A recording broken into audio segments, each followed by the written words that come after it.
आपने दोस्तों कफ दोष के बारे में तो बहुत सुना होगा, पढ़ा होगा इंटरनेट पर। लेकिन कफ दोष देखने में, छूने में और महसूस करने में कैसा होता है, कैसे होते हैं उसके गुण, क्वालिटीज। तो आज इस वीडियो में हम कफ दोष के 15 गुणों, क्वालिटीज के बारे में बात करेंगे, बड़ी ही सिंपल एग्जांपल्स के साथ। तो चलिए दोस्तों, इस वीडियो की शुरुआत करते हैं। पहले मैं आपको यह बता दूं कि जो कफ दोष है वो बना किससे है। कफ दोष बना है जल तत्व और पृथ्वी तत्व से। ये दोनों तत्व पंच महाभूत के अंदर आते हैं। पंच महाभूत से सारा ब्रह्मांड बना है, चाहे लिविंग बींग्स है, नॉन लिविंग बींग्स है, चाहे इसमें वैक्यूम भी आ गया। ये एक तरह के प्राइमोर्डियल एलिमेंट है। तो नेचुरली कफ दोष में पानी और पृथ्वी तत्व के जो गुण है वो भी मौजूद है, जैसे ठंडा है, भारी है। तो अब हम दोस्तों एक एक करके कफ दोष के 15 गुणों के बारे में जानेंगे। तो पहला जो गुण है कफ दोष का, वो ये है कि कफ दोष भारी होता है, ये हैवी होता है। इसकी बड़ी ही सबसे अच्छी एग्जांपल है मलाई। मलाई अगर आप खाएंगे तो आपके शरीर में क्या होगा, भारीपन आएगा, सुस्ती आएगी। क्यों आएगी? क्योंकि जो मलाई के गुण है वो ही गुण कफ दोष से मिलते जुलते हैं। तो जो कफ दोष बढ़ाने वाली चीजें आप खा लेंगे तो आपके शरीर में नेचुरली कफ दोष बढ़ेगा। इसलिए कफ दोष को भारी गुणों वाला बताया गया है। दूसरा जो गुण है कफ दोष का, वो ये है कि ये ठंडा होता है। इसकी बड़ी ही सरल एग्जांपल है ठंडी ठंडी आइसक्रीम। अगर आप ठंडी ठंडी आइसक्रीम खाते हैं तो आपके पेट में ठंडक आएगी तुरंत, लेकिन साथ में भारीपन भी आएगा। क्यों आएगा? क्योंकि जो आइसक्रीम में गुण मौजूद है, ये ठंडा है, भारी है, वही गुण तो कफ दोष के भी होते हैं। इसलिए आइसक्रीम आपके शरीर में कफ दोष को बढ़ाता है। तीसरा जो गुण होता है कफ दोष का, वो ये है कि ये नरम होता है, ये सॉफ्ट होता है। जैसे अगर आपने अभी ताजा ताजा हलवा बनाया है, वो सॉफ्ट होता है ना खाने में, लेकिन अगर आप इसको रख देंगे कुछ घंटे के लिए तो ये क्या, थोड़ा सा हार्ड हो जाएगा। ऐसे ही जो गुण है कफ दोष के भी होते हैं। चौथा जो गुण है कफ दोष का, वो ये है कि ये स्निग्ध होता है, अंतस, ऑयली, चिकना होता है। सबसे अच्छी एग्जांपल आपके सामने है घी। घी होता है ना चिकना, अंतस होता है, ऑयली होता है और शरीर में चिकनाहट देता है। तो वैसे ही कफ दोष के गुण भी यही होते हैं।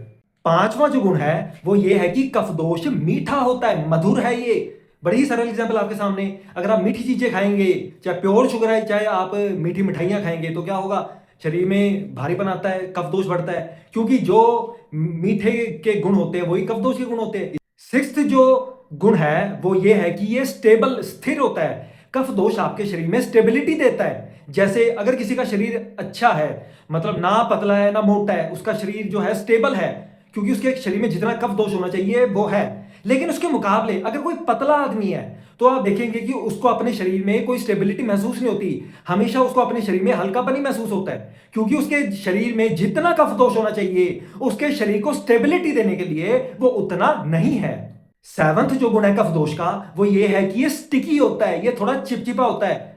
चाशनी है, चिपचिपी होती है ना, क्यों होती है? क्योंकि उसमें भी कफ दोष के गुण मौजूद होते हैं। इसलिए अगर आप चाशनी ज्यादा खा लेंगे तो कफ दोष बढ़ेगा शरीर में।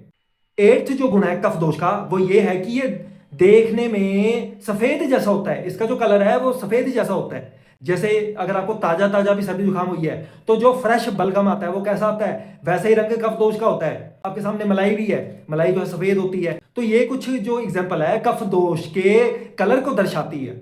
नाइन्थ जो गुण है कफ दोष का, वो ये है कि कफ दोष मोल्डेबल है। इसको आप किसी भी चीज में ढाल सकते हैं। जैसे पानी को आप किसी भी चीज में ढाल सकते हैं ना, कोई भी शेप ले लेंगे, इसी तरह कफ दोष को भी आप किसी भी चीज में ढाल सकते हैं और वो वैसे ही शेप ले लेगा। 10वां जो गुण है कफ दोष का, वो ये है कि ये स्मूथ होता है। इसका जो सरफेस है स्मूथ है, खुरदरा नहीं होता। जैसे आपके सामने एग्जांपल है, कोई जैसे मैदा है, उसका जो स्मूथ होता है ना सरफेस, अगर आपने ज्यादा मोटा आटा पिसवाया है तो वो थोड़ा खुरदरा होता है, क्योंकि उसमें चोखर होता है। इसी तरह आपकी जो त्वचा है, जवानी में त्वचा स्मूथ होती है, चिकनी होती है थोड़ी, लेकिन बुढ़ापे में रिंकल्स आ जाते हैं तो थोड़ी खुरदरी हो जाती है। 11वां जो गुण है कफ दोष का, वो ये है कि ये मोबाइल होता है, ये चल सकता है। क्योंकि कफ दोष में पानी के गुण तो होते ही है, और जैसे ही पानी चल सकता है वैसे ही कफ दोष भी चल सकता है। 12वां जो गुण है कफ दोष का, वो ये है कि ये डेंस होता है, ये घना होता है। जैसे शहद है, शहद की जो डेंसिटी है पानी से ज्यादा होती है, इसलिए शहद जो है ज्यादा घना है। एक और एग्जांपल लो आप, अगर कोई आदमी ज्यादा पतला है तो उसके शरीर में घनत्व, डेंसिटी की कमी है, क्योंकि उसके शरीर में जितना कफ होना चाहिए, मांसपेशी या मसल्स होनी चाहिए, फैट होना चाहिए, वो नहीं है। इसलिए उसको अपने शरीर में हमेशा हल्कापन महसूस होता है।